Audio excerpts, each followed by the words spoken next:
des gouvernants se sont engagés et attaqué un pays frère, un pays avec lequel nous sommes censés être dans le vivre ensemble. C'est de cela et c'est à partir de ça que nous verrons comment déployer des contingents.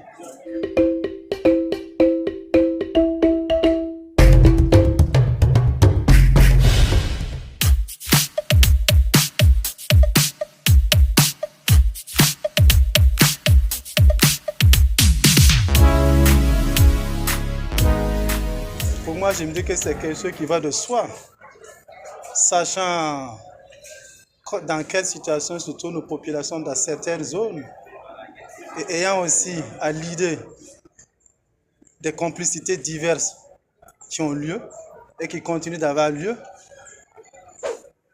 Et comme on le dit, une seule main ne peut pas construire une maison. Il faut deux mains. Il faut que nous donnons les mains pour construire les futures maisons.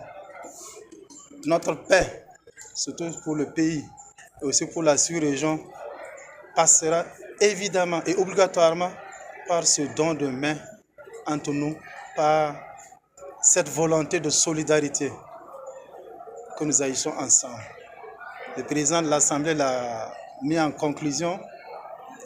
Quand vous avez la case de votre voisin qui brûle, songez comment lui apporter d'abord un seau d'eau ou de sable pour l'aider à éteindre votre feu.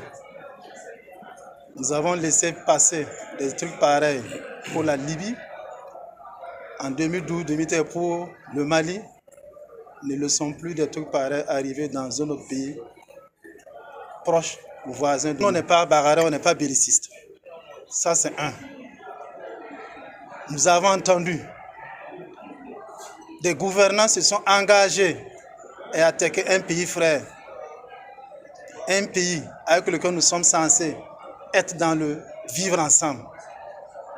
C'est de cela et c'est à partir de ça que nous verrons comment déployer des contingents. Nous nous préparons, mais on n'a pas cette idée. On espère que notre préparation restera à ce stade. Mais nous voulons être sûrs que si toutefois certains gouvernants arrivaient à enfreindre